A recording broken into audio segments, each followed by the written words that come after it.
تین شخص بڑے زاہد تھے، یعنی دنیا سے بے رغبت نیک لوگ، حج کے ارادے سے بیت اللہ شریف کی طرف روانہ ہوئے۔ راستے میں انہوں نے غیر مسلموں کی ایک بستی میں قیام کیا، وہاں رک گئے۔ ان تینوں میں سے ایک کی نظر ایک خوبصورت غیر مسلم عورت پر پڑ گئی، اس کا دل اس کی طرف آ گیا۔ جب تینوں نے سفر کا ارادہ کیا تو اس نے ہیلے بہانے کر کر ٹال دیا اور خود وہیں بیٹھ گیا۔ اس کے دونوں ساتھی چلے گئے۔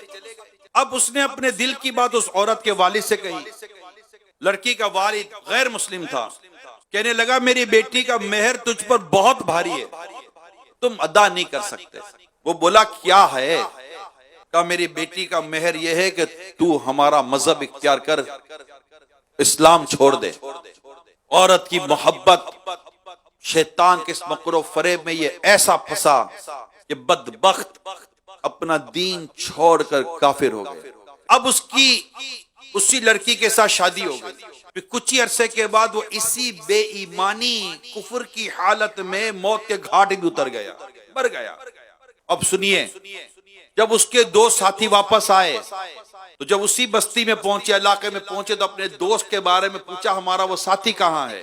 تو بتایا وہ تو غیر مسلم ہو گیا تھا، اور اس کو پورا واقعہ سنایا۔ اب یہ دو دوست عبرت لینے کے لیے اسی قبر پر گئے۔ وہاں ایک عورت اور دو بچوں کو قبر پر روتے ہوئے پایا۔ اپنی ساتھی کی حالت پر یہ دونوں دوست بھی رونے لگے۔ عورت نے ان سے رونے کا وجہ پوچھی، آپ کیوں رو رہے ہو؟ تو ان دو نیک لوگوں نے کہا کہ ہمارا دوست اسی طرح عبادت گزار تھا، نمازی تھا، زاہد تھا، عابد تھا، اس کی نیکیاں گنتی کروانے لگے۔ جب اس عورت نے یہ سنا کہ وہ اس قدر نیک تھا اور اسلام اور دین میں اس قدر عبادات اور نیکی کا معاملہ تھا، تو اس عورت کے دل میں اسلام کی محبت پیدا ہوئی اور وہ اپنے دونوں بچوں سمیت اسلام لے آئی۔ اللہ پاک کی خفیہ تدبیر سے بندہ ڈرتا رہے۔ اور یہ آج اس وقت ان حالات میں یہ ٹاپک بہت ریلیٹڈ ہے۔ میڈیا نے، سوشل میڈیا نے، گیدرنگز نے، مطلب ایسا لگتا ہے جیسے پتہ ہی کوئی نہیں ہے۔ جو فلمیں ڈراموں میں دیکھا بول دیا، جو گانے باجے سنے وہ گنگنا دیے، معاذ اللہ۔ بڑا نازک دور ہے۔